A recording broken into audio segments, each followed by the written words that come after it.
All right. Well, hello, everybody. Drasko here from 10knorm.com, where my main focus is to help guide heart-centered entrepreneurs under 10K months to transcend the blind spots keeping them from thinking, feeling, acting, and authentically marketing so they can normalize their own version of 10K months. And for today's episodes, we have another Real Talk segment where I bring in a heart-centered entrepreneur who's on their way towards their own 10K norm. And we have some real talk about what's currently their biggest challenge towards their 10K norm. And in that, what we explore is who they are, why they do what they do. And live on the call, I get to help them get out of their own way on a challenge that they're currently experiencing towards their 10K norm. And my guest today is none other than Coen, who is a life coach. And one of the cool things that I was a highlight for me when I initially got him his submission form on the show, and we got to know each other. He's got a very broad experience, which I think he brings into his coaching, from engineering to design to having a media production company in 93, before I think most people knew what a media production company was, at least not like it is now. And woven into that, this big understanding and interest in people's behavior, what their potentials are, what their dreams are, and most importantly, and very much related to what we do here at 10K Norm, is why do they not go and grow into their potential? So I know there's a lot of cool things that we have going on with regards to talking about. I know he also brings things in from indigenous and ritual transitions, which is very interesting for somebody coming from engineering background. So without further ado, I would like to welcome Coen to the show. So welcome. Yeah, thank you, Drasko, to having me on your show. It's good to hear what you're telling about my story, because it reminds me about why did I start the whole journey to being a life coach. And I started with the engineering, but that was starting to be a teacher in engineering. So it's always a people business. And the main part I noticed in my media production times back in the days, the internet was just starting, and first there was the intranet just only for the company inside, and then the internet. But the biggest problem was a lot of jobs were just closing because the computers are taking it over. So there was a lot of resistance in the people to just follow the rules of the company and the strategies. And there I found, well, oh, how can I really inspire those people to see those new possibilities that are there and create their own way in working with it and working together. So from the start, I was always engaged with people and what they do and why they do it, what makes them tick. I love it, because there's so much, even just that one sentence, I think there's so much layers and things that we can go into. I mean, you're like the OGs of the internet, so I think this is this is a very cool place to start. And what stands out for me as you shared that is this sentiment of things are changing, right? The internet's coming in, technologies taking away jobs, and this is always such a hot topic in terms of espousing fear and it's all over and it's going to be terminators everywhere. Yeah. But what I hear is you saw that as the opportunity to help people evolve beyond things that can be automated with technology. So Yes. what I'm curious about is, you saw that, and then what was your experience of actually diving into that? Well, first of all, I really like to automate because I don't like to do things twice.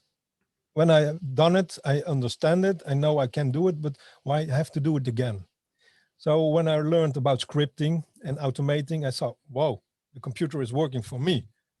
So I've got free time, so I can experience new things. So that's what I really loved about automation. And when people saw, well, my job is gone, well, not only your job is gone, there are new jobs created. So you can evolve again, be inspired again, and see your new ways of working. And I always have that vibe. That's I think I've born with that. Just the vibe of being creative, being on the ball. And when I saw people just getting in resistance, not wanting the change, I say, well, there's a possibility. and I could inspire them. And I saw they got really interested when they could see they are creative in working with computers, working with the internet. And there's more possibilities to create their own jobs. And that's what I really love to do, to inspire people to get alive again and take those steps. Absolutely. And I love that you bring that up because, traditionally, I think just like say accountants or like engine, like those are the usual two, industries or jobs that people always think of as like boring. But, Mhm. I always think of it as like it can be as boring as anything that you do, right? It's the passion that you bring into it, the creativity. Like if you think about all of the major kind of societal jumps have been due to creative solutions involving engineering type tasks. So I love that you go into this is an opportunity for human evolution that ends up taking the vehicle of engineering, problem solving, and these say more could argue like masculine energy type sentiments. Yeah. But I still think that there's a big opportunity in them, and I agree with you on that. And the reason I bring this up is because you said, okay, like people are panicked. You saw the opportunity. You wanted to inspire them to do something about the gap that exists. Mhm. So I was wondering if you can share more, like, was it about inspiration? Was it about getting them to change? Was it about behavior change? Like, what was your process on instilling that inspiration practically? Well, practically, when I saw the job and the change in the job, I saw the opportunities they couldn't see. So I got as inspired from these are the possibilities that are created now. You can dive into it and create another level in this business, and you're on top of it. So because there are a lot of new jobs created by the new technologies that the managers, even the bosses, didn't know about. So people on the work floor, they could really be an asset to the company and create their own jobs. But that was a mindset. No, people were used to get their job done the same way from 9 till 5, and they know the rhythm of it, and that's safe. But I like to be in the danger zone because there's the action. Yeah. So that's what I bring in, helping people to go for the danger zone, because in the danger zone there is the energy for change and possibilities. I love it. And as you were speaking, the like image or the memory that came back to me to kind of, I guess, maybe reflect this is I don't know if you're familiar. It might be like a comic online that you could find, but certainly like a story. But it's basically one where these two salespeople they sell shoes, and Mm. for whatever reason they're sent to like a remote village to sell them shoes. And one salesperson gets there and he's like, oh my god, like nobody wears shoes here. And he calls back to the company. He's like, this is ridiculous, such a waste of time. Nobody wears shoes. And then it flips to the other guy and he's like, same thing. He calls the company. He's like, you're not going to believe it, nobody here wears shoes. Like there is so much opportunity here for us to sell shoes.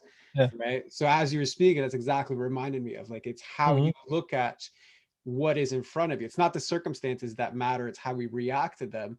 And this is actually one of the core principles that I teach my clients in 10K norm. It's like, what is in front of you is reality, but it's how we relate to the reality that actually determines the results that we create within that reality. You So create your own world. correct. And it's just about the mindset. That's the start point of everything. You create your own world. What you see is totally different what I see. And that's Yeah, normal, but we think we see the same things. And that's not true. absolutely, it's all true. It's Mhm. just who is it true for, right?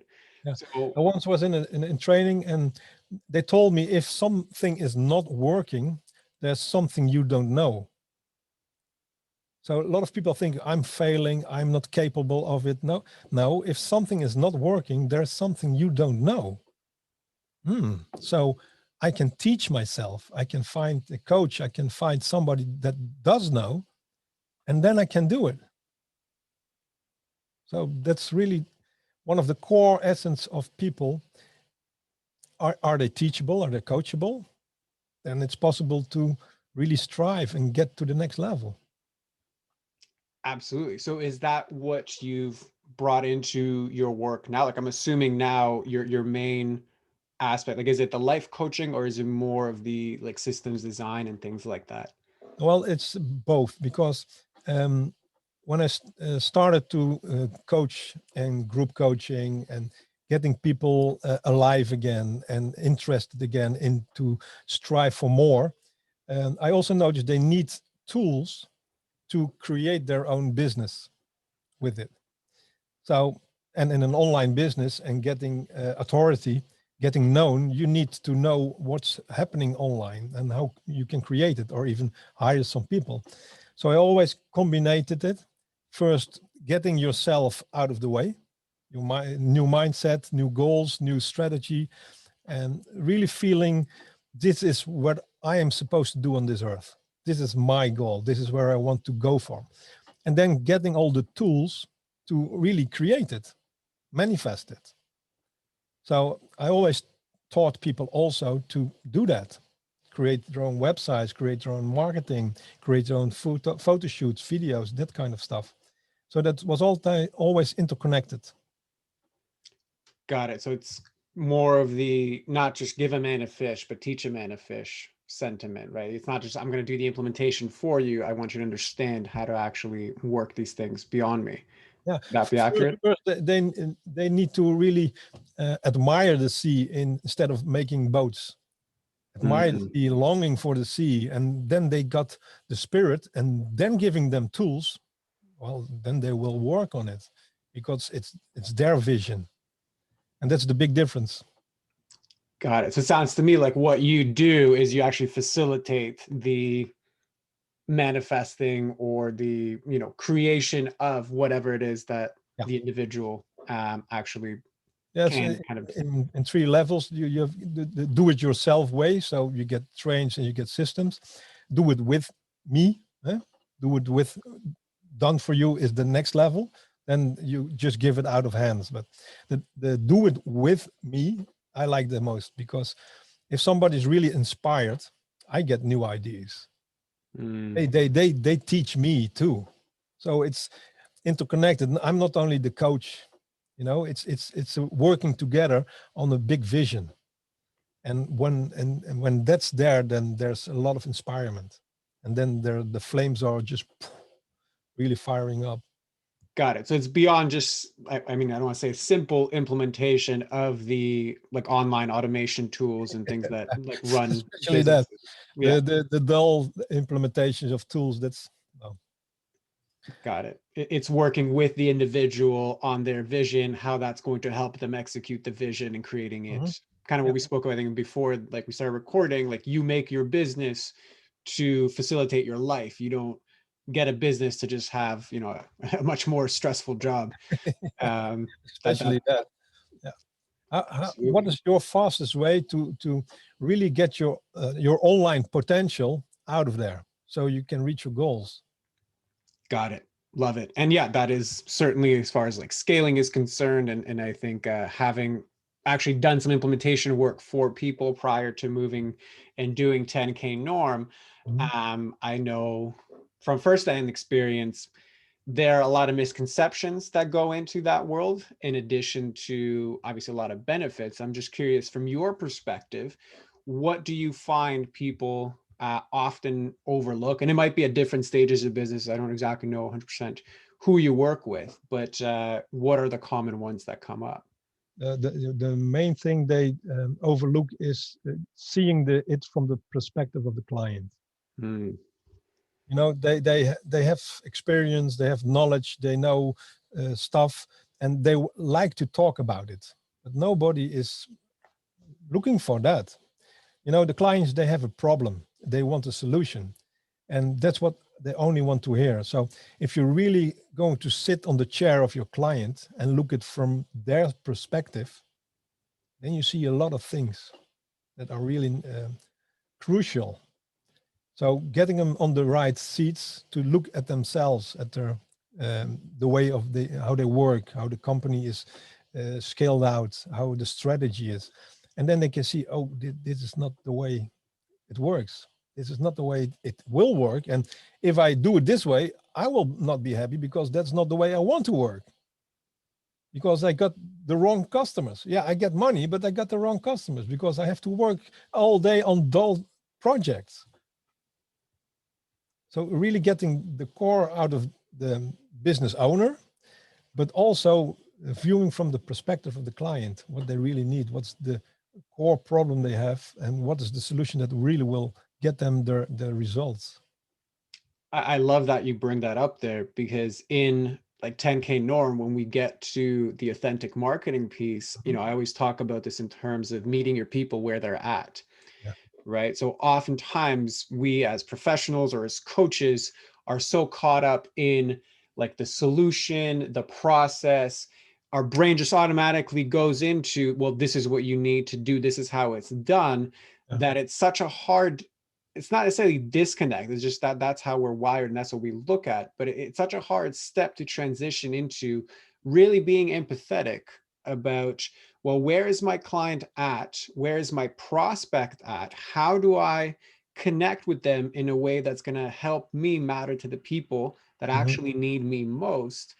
And in my opinion and in experience, it is these skills that we have as coaches that, when reshifted, reallocated, can be used to effectively like execute on that empathy of like really understanding who is on the other side of the computer, like who is the person on the other side of the computer. Yeah. So my question to you is, how have you found for you to like be able to extract that from your clients? Because you're kind of working in 2 degrees of separation. You're working with the actual business owner and getting them to see their client. So it's like you're working on 2 different empathetic fields. So Yeah, what's your different process levels. for that? Well, the main part of it is a lot of failures. A lot of failures. Being really onto it and trying to help people, but not hearing the question behind the question. Because normally they come with a problem, but that's not the issue. The issue is something different. And the client don't know what is the real issue, but they try to explain it to you from what is their problem, and you can create a solution for that. But if you do it like that, then you create only a solution for the problem that's on the table, but under the table there are the real problems. It's not seen, and what is really crucial to get that on the table. So I had a lot of failures that I created and sales funnels, whole processes, but didn't really get the main problem fixed. So everything was laid out, everything is working like planned, but the start of the whole plan was the wrong answer for the wrong question, because that was not the question that was in hand. So digging into the realms of the inner world of your client and getting out what is really there, what's really their desires, really their fears, really what they are wanting to get into the world, and look with a real good loop on that. Got it. And I'm so glad you bring that up for multiple reasons. Like number Mhm. one is, it sounds to me, people get into this loop of winning the game they shouldn't have been playing at the like to begin with, Yeah, right? So you a lot of time invested into winning the game, the funnel works correctly, everything's set up properly, the automations are firing, right? Everything's tagged, everything's good, but it's not actually getting me closer to what it is that I want. yeah, So, that's something I learned the hard way through my previous business. It's something that, I've had mentors as well, like speak about quite a bit. And this whole idea I learned from Nick Peterson, who's also a brilliant, business consultant. And for me, what I like about your answer is that it's, extremely honest, right? It's like, yeah, like I screwed up quite a bit yeah. because, I should have pushed, and I'm assuming here, but I should have pushed harder to be like, are these assumptions true? Is this really who you're working for? Is this really what they want? And Not would that only be accurate? it's not only the pushing, because I didn't know, you know, Mm, I had to learn that the hard way. And what a lot of people don't know, if you jump on a game, eh? And it's not your game, but you jump on that game. The whole world on that game becomes your world. So you're trapped in the world in a game you don't want to play, but you're playing it, and you're stuck there. So if you get into real estate, the whole world is going about real estate. If you're going into the world of coaching, the whole world is about coaching. So you read coaching, you eat coaching, you think about coaching, you meet coaches, you meet coaches.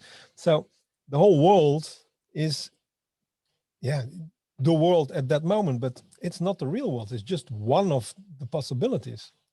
And to step out of that, that's not easy.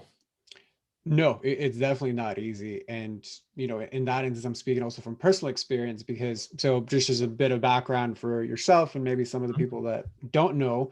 So I owned a brick and mortar weight loss center for 10 years. And I closed that down right before Corona started. And then I was kind of in this space of all of last year and going into this year of not just personal growth that has kind of led into this whole 10K norm bit, but also pivoting. And I actually pivoted towards doing similar things that you're doing, which is I started running Facebook ads for other coaches online, building out their funnels, and started seeing success there. But I also kind of woke up and realized, even though I have now clients on retainer, this is the wrong game for me to play, right? I wasn't honest with myself because I think I still had like, PTSD from being in coaching for so long, and then it like kind of crashed and burned, and what am I going to do now? But that whole crash afterwards of realizing I didn't want to be here, like I like geeking out on these things, I enjoy doing them, but it wasn't really my authentic Yeah. calling. That's when it kind of shifted, and that's when I started putting all this attention onto 10K norm, and really diving deep into, I do want to coach people so that they can authentically market. And a lot of that comes with exactly what you said: pausing, getting honest with the game that you want to play, taking and creating space to become empathetic about what, like, if I show up in my most authentic way, how do I go about actually transforming the people that need me most? And then getting good at communicating that piece. And it's so glad that you mentioned as well, because I think so many coaches and heart-centered entrepreneurs will be like, well, I just need a funnel. I just need to run a Facebook group. I just need to do this thing. More. But it's still the same Correct. world. Just what you told, having that weight loss training, coaching business, everything is about that. So it's hard to see different. So a crash, having a crash is most time it's not nice, but it's the best way to get out of it. Yep. That's the way why I'm started in the shamanic traditions, in the rituals and ceremonies, where they provoke a crash, but it's in a safe environment. So you can step out of your life, step out of the world you think you're in, and it is your world, and then you can see, like an observer, what is really important for me, and what's important for my family, what's important for my friends, what's important for the city, the country, the whole world. So you get a totally different perspective on who you really are. And then you will take different choices. It's Well, I so, mean, I would love to hear more about your, the experiences you've had with, shamanic healings and things like that. Because I actually just a few weeks ago had my first plant medicine ceremony. So yeah, which you know, one? I did psilocybin, Okay. and yeah, it was quite the experience. So maybe we can go into that as well. But I'm curious, like, is this something that you've done multiple times? Have you trained Oh, other shamans? Like, what's for your? many years now. Um, I think that's maybe 20 years ago, no, about 20 years ago, I started to be a participant on a man's course to really find out what's to be a man, what's to be a father, what's to be having children, because I had two children. My father was always working, so I didn't have a real connection with him. And now I have a no son. So what do you do? There's no handbook of being a father, how to raise a son. And there was an ad in the newspaper, the journey of the man, and find out about your father, your connections. So I went to that training, and there they had sweat lodge, there they had fireworks, and there I really noticed to step out of your small life and have the possibility to observe yourself. And then I really got into that. I become a trainer in men's training, in fire walks, in sweat lodge, but also the other ceremonies. I met a lot of shamanic people from all over the world, because in Holland there's a lot of connections, and they can easily travel here and do their ceremonies. So I learned a lot of that. And then I created different courses to first get the mindset right, but also get your inner core right, and dare to get out of this normal life to see yourself on a totally different level. And then you also have like the psychobilin ceremonies, but ayahuasca, iboga, peyote, all that stuff. But really in a safe environment, and with a goal to look behind the wall of your own blindness. And that's profound to have that connection. I totally agree. Obviously I don't have a lot of comparisons because I've only done, this one, and it's still pretty early from when I did it. But I completely understand the lifting of the veil. Um, in many ways, I would say it's kind of an accelerated, more intense, more focused version of what good coaching does, which is it allows you the space to not say disassociate, but let's say disattach from the bullshit that stands in the way of your core self. And upon reconnecting with that, kind of give you the choice of what you want to do next with it. That's, if I had to summarize it in an analogy, that's how I would summarize my interpretation of what happened. How does that land for you? Like, would that be something that you would agree with, disagree with? Yes, it's you know, um, a lot of people are like in their car, driving really fast, going somewhere, but they never step out of the car, looking at the car. Where did I come from? Where I'm going to? Is this what I want? Is this what is needed? So to step out of your car and just relaxed, there's no rush, there's no deadline. Oh, this is not the right car. It's not the right way, not the right direction. And that's what you can do with those shamanic rituals, but also with meditation, with all kinds of different levels to just to pause and try to step out of the life you think you have and look beyond. And 100%. yeah, I think it's very important to create a daily ritual, to have that just as, even if a small moment in day, to do that before you go rush into your work again. Yeah, and it's one of those things that, I mean, it's always easier said than done, which I think is why it's so valuable, right? That creating that presence, creating the space to do that, um, is also a key part of my coaching, because that's something that I encourage coaches to do. And we have, because we work a lot on the thinking, feeling, and acting aspect of normalizing 10K months. And a lot of that is, if I'm going to manage my emotions, if I'm going to manage my thoughts that arise when I try to do the moves and the things that will move me forward, it is that, right? Like you said, it's creating the space for me to see, is this the right car? Is this the right thought? Is this really my thought? Is this really what's going to align me with the actions that are going to produce the results that I want? Yeah. And yeah, I agree with you that that facilitated environment with, psychedelics or whatever is a very concentrated effect of that. But putting it into practice day to day is, I think, what gives the compound effects of, like a lot of the success stories you hear with these substances. Yeah. But also So, it's important to do it in a group, because the problem we have, you can't see yourself. It's not possible. You can look in the mirror, but still there's your eyes, your mindset, your feelings looking at you, at your world. So there are a lot of things you can't see, you can't hear, you can't feel.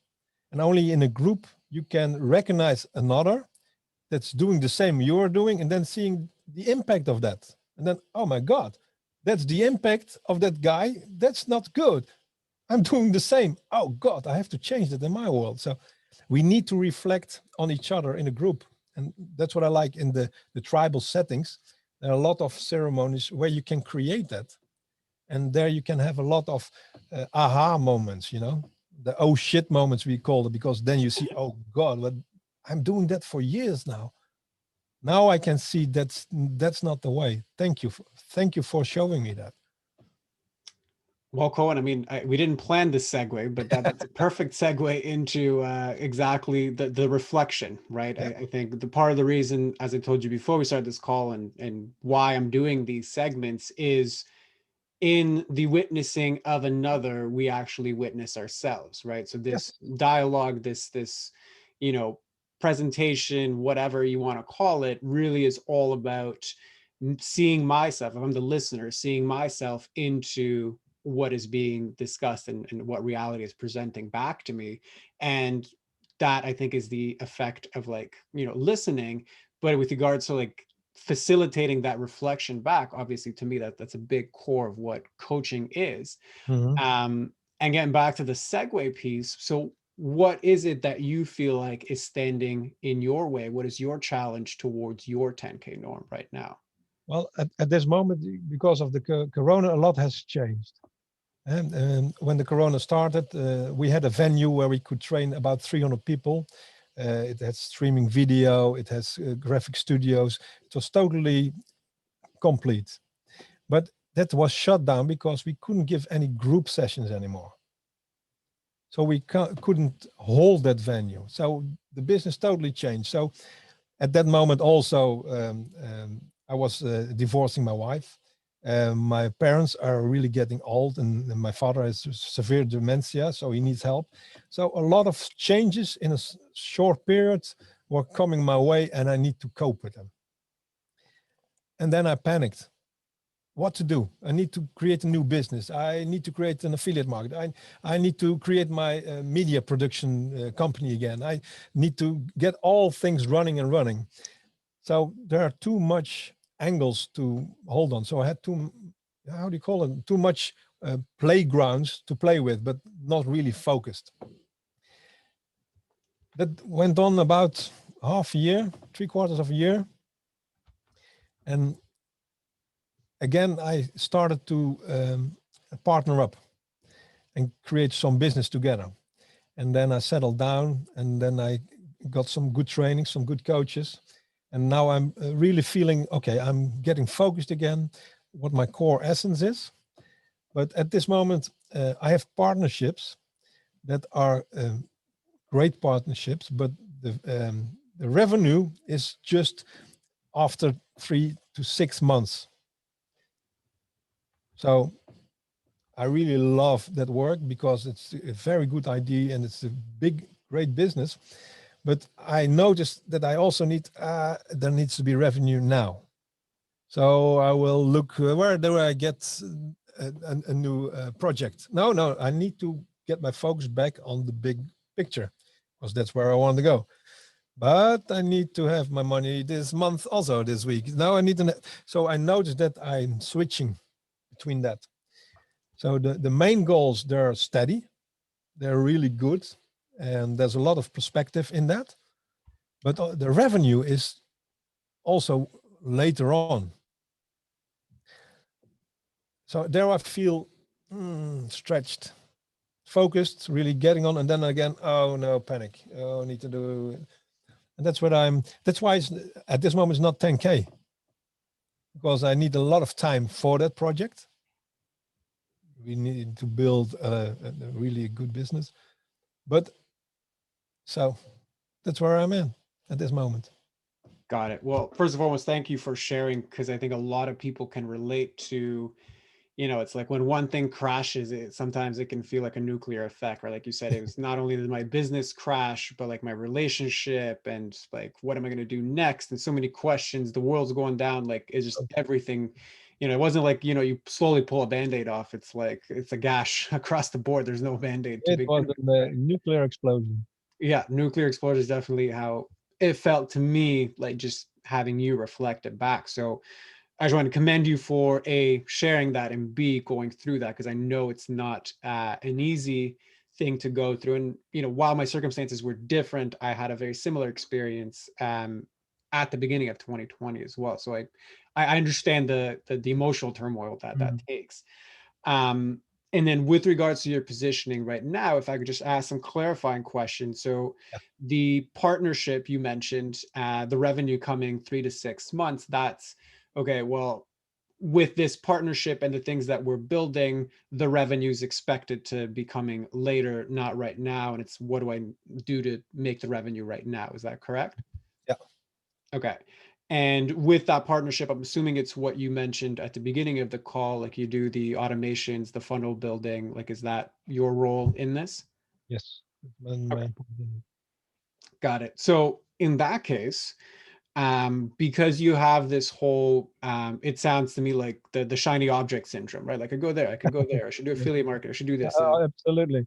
yeah, so knowing that that's kind of the issue, knowing what you need right now, knowing, where the money is coming in a few months, I would actually bring it back to what you said at the beginning, which is, where people see, problems, I see opportunities. So what opportunities would you see for yourself given where you're at right now? Well, that's also a problem. I see too many opportunities, and that's distracting. Okay. Like the shiny objects. Oh, that's a quick fix. That's good revenue for this month, but still it takes time. And then you can only have you need to have 100% focus on the goal you're heading for. Got it. So it sounds like there's two conflicting kind of beliefs or thoughts. Is one is I Yes, need to be 100% focused to move whatever forward. And the other one is there's just too many opportunities. I need and to quick know which one to fixes. pick. Yeah, and both they are always in conflict. You have two good things. It's not one is bad and one is not good. No, two good things to do, and that's the conflict. Hmm. Because it's good to have a quick fix and have your bread on table, but it's also good to focus on the great goal, the main goal. Got it. So in that case, and we can obviously go deeper into this, but it sounds to me like there's an element of the emotional management, which is, and you can correct me if I'm wrong here, but there is the like, oh my God, like I just got like this sounds like it could be good. There's kind of that like nervous go, go, go energy with the quick fix. And then there's like the steady, okay, I know this is the long game. I just need to hold on. Like I need to, so there's the conflicting energies in terms of this is how I emotionally feel. Mhm. And then subsequently there's the managing of the thoughts on, what we just said, right? I need the opportunities are everywhere. Or I need 100% focus. Yes. So would that be accurate as far as your internal state when you go through these? Yeah. Okay.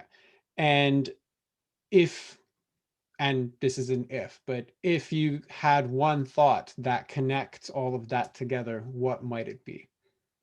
And if there's none, then there's none. We'll just go with that.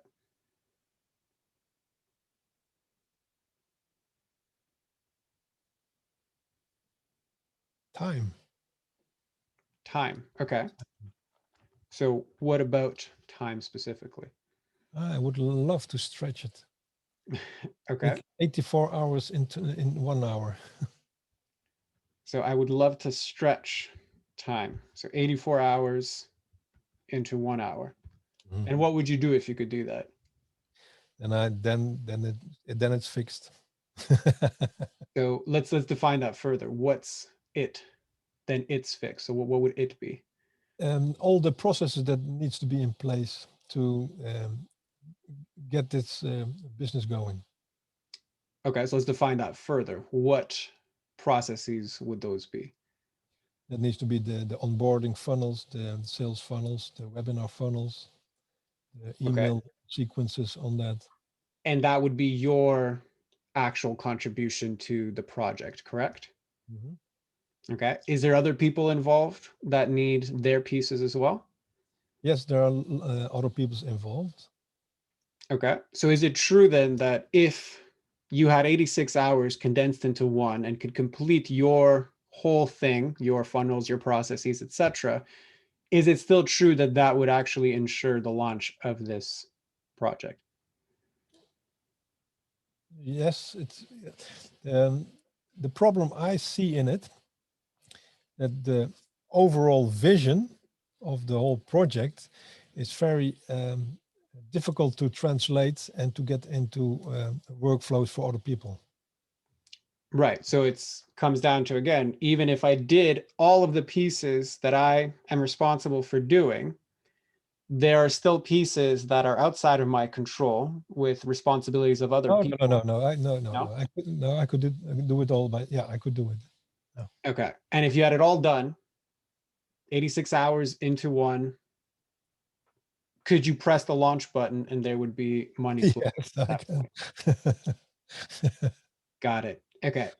So then if that would solve all of your problems, do you really have a quick fix or focus problem, or you have a keep the goal problem?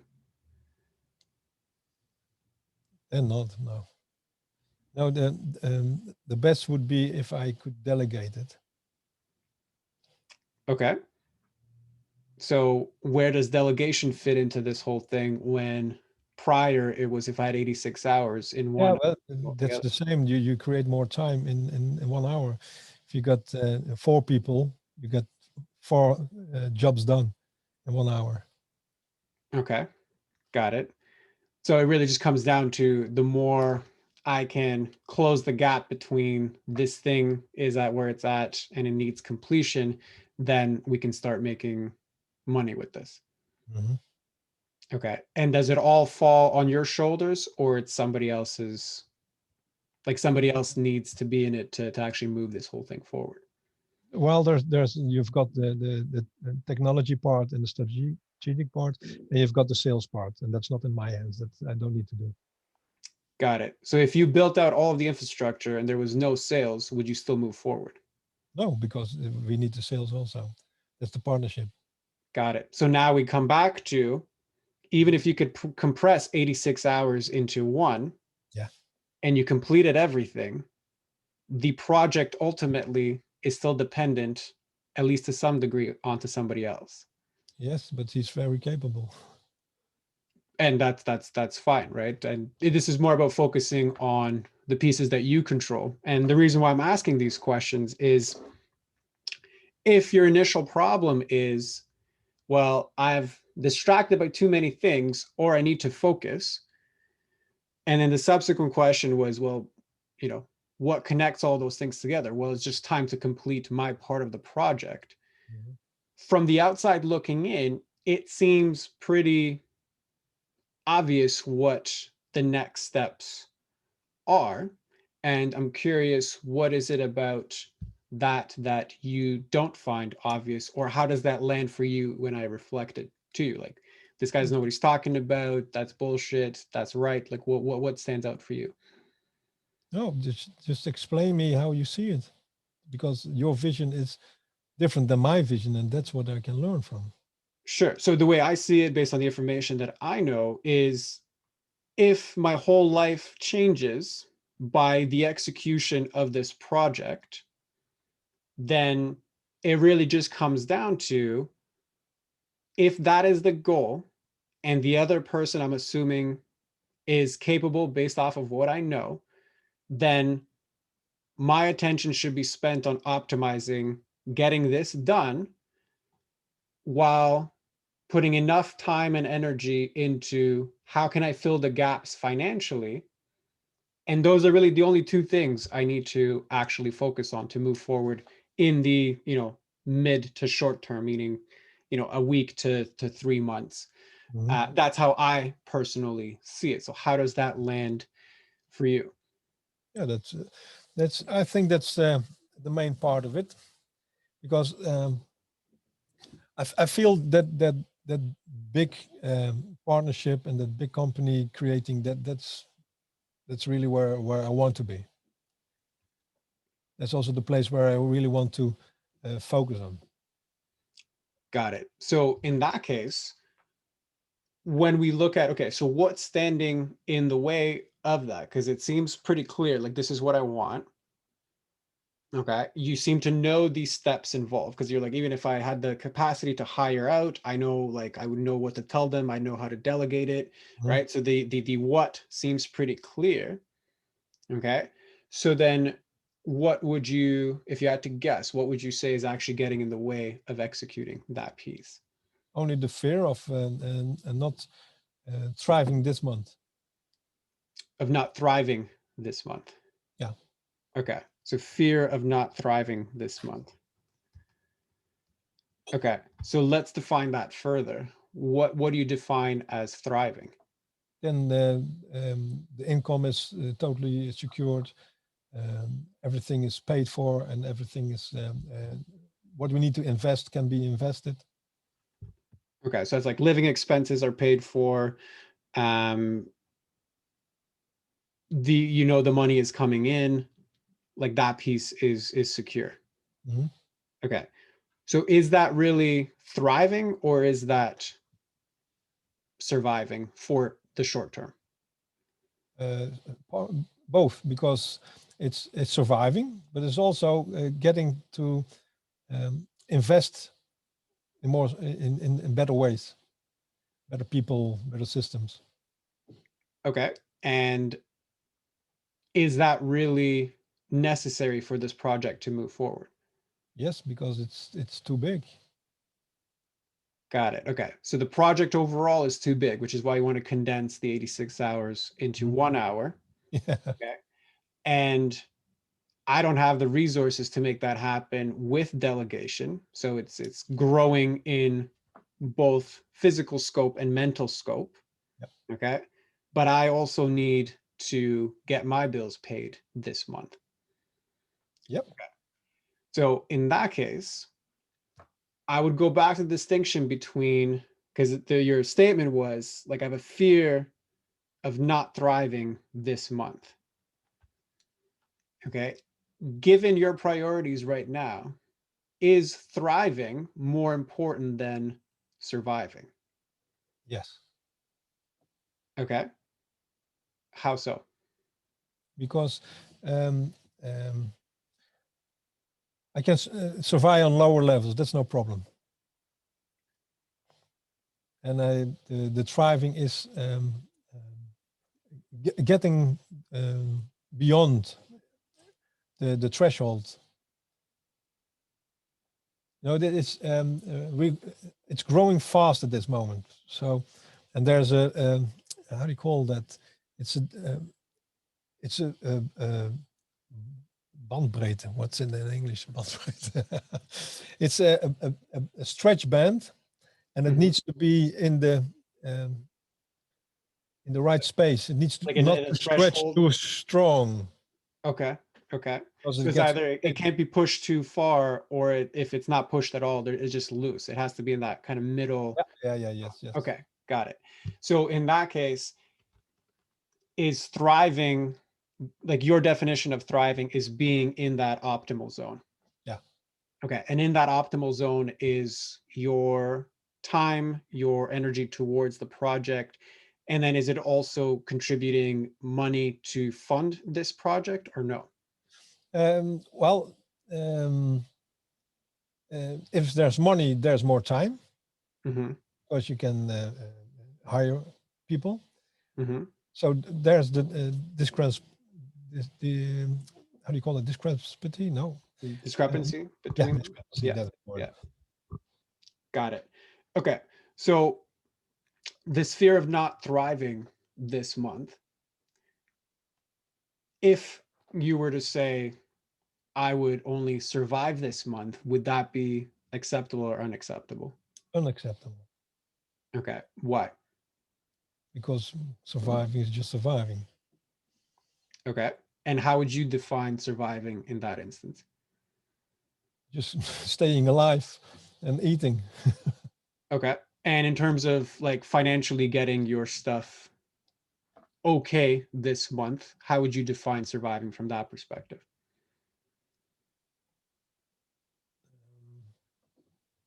I don't know. Um, there's no problem of surviving in that place. That's secured. So all the systems, all the work, that's secure. That's no problem. What about your like individual situation, right? Like this month at the end of June, for Mhm. me to just stay afloat, there's not a lot of access. Like I'm not, going out and partying type of deal, but just I've survived this month. Would that be acceptable or unacceptable? Um, Not acceptable. I need to thrive. Okay, There's so need also, to go beyond there's also, it's now the right moment for what? for this expansion, for this thriving Right now. right now. Okay, so it's not the right moment to thrive right now in June when I'm in this situation, correct? Now it's now the right moment to thrive and to let it grow. It needs to grow. Oh, sorry. Okay, so the right moment to skyrocket this Yes, project. yes. Okay, got it. Um, but the realities of the project are it is, limited by the resources of the parties involved, Hmm. right? So you said it was 3 to 6 months away from execution. Yeah. Okay, based off of current, not just your resources, but the resources of your partners. Oh, maybe there's, wait a moment. Sure. There are some more partners. Okay. Yeah. No more partners. That's not only the more partners to acquire. Yep. Got it. So the reason why I'm asking you these questions and what's coming out for me and kind of what I can reflect back to you is it's always like when I ask the questions, to me what's coming out is there is this conflict of different thoughts, different ideas that always seem to be at odds with each other. And your course of action, as you've mentioned at the beginning, is more or less I just kind of stay still. I go in 10 different directions, but really I go nowhere. And then I contemplate why I'm not being focused. Mhm. Okay. When I dig deeper, it's like, well, there's a clear path to like the Yep. faster this gets done, then, so what to me, it's like I'm basically inquiring what is at odds? Well, what different parts of you are at war internally? And when you said I have this fear of not thriving this month, so, given the limited resources of yourself, of the team, of the project, the timelines, like it's impossible to say, okay, we can squeeze 86 hours into one, given the resources that we have and the constraints that we have. Yet, in my mind, anything beyond that is completely and utterly, or sorry, anything under that is completely and utterly unacceptable. If all I did this month was just focus on this, cover my basics, like stay afloat, that's completely unacceptable. Yet from the outside looking in, I'm like, you're starting this whole new thing, everything's brand new. I'm like, that actually seems pretty, you know, acceptable to me. And obviously I'm not in your situation. So by all means, correct me if I'm wrong. Yeah. So how does that land for you when you hear that reflected back? Well, that lands for me that you're correct. For me, it's not acceptable. And I notice in this conversation that there is a possibility to attract different partners, so it can be how do you call that? Thrived. No, you can accelerate with new partners. Yeah, correct. Yeah. So if you wanted to thrive time wise and resources, if you attract other people, you can condense that 86 hours back down. Correct. Yep. Yeah, for me, it's not acceptable. That's just staying at the same level, just the surviving. And no, so I need to get those partners on board. Okay. So then in that case, if that is unacceptable, that's where my standards are at. When you now look at your situation as far as, okay, I'm going to get distracted by shiny things, etc. How do you feel in this moment with regards to your focus? Well, the shiny objects, they're just distractions, and getting an extra partner inside, that's the big shiny object that needs to be in, Okay. So it's like that. because that's in focus with the core business. Got it. To have those extra resources to Hmm. actually get this done. Okay. and it's connected. Yeah. And to me, as you were like, as you shared that, I'm taken back to what you said at the beginning. Like when you work with your clients and it's like, they just want more, more, more, more, more. Right.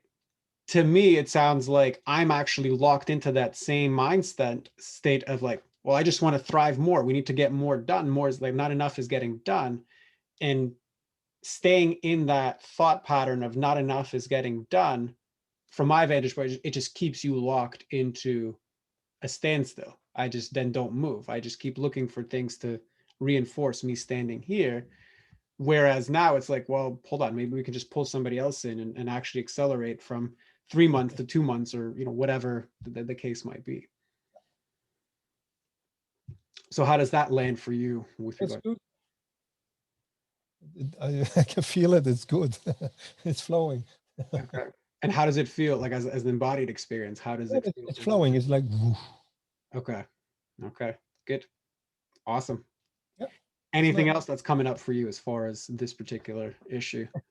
No, that's great. Awesome. Well, thank you for volunteering to do that, because I know it's not easy, especially in this type of instance.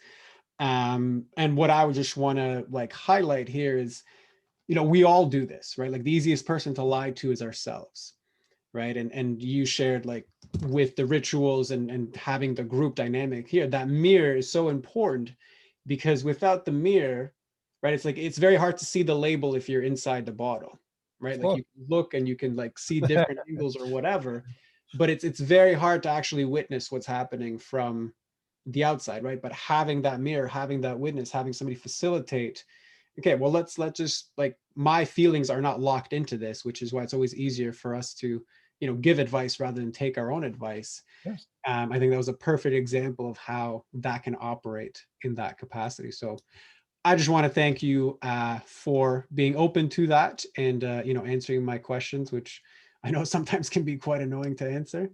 No, it's good um, because that's the place you need to be. Being in a place that you don't know. What are the questions? What's asking? What do you ask for me? I don't understand. There's something can shift.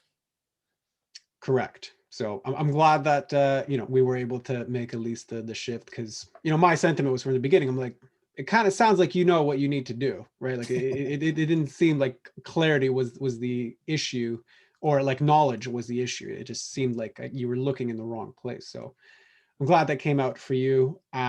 So anything else that you want to bring up as far as this is concerned, or you feel Yes, comfortable with this?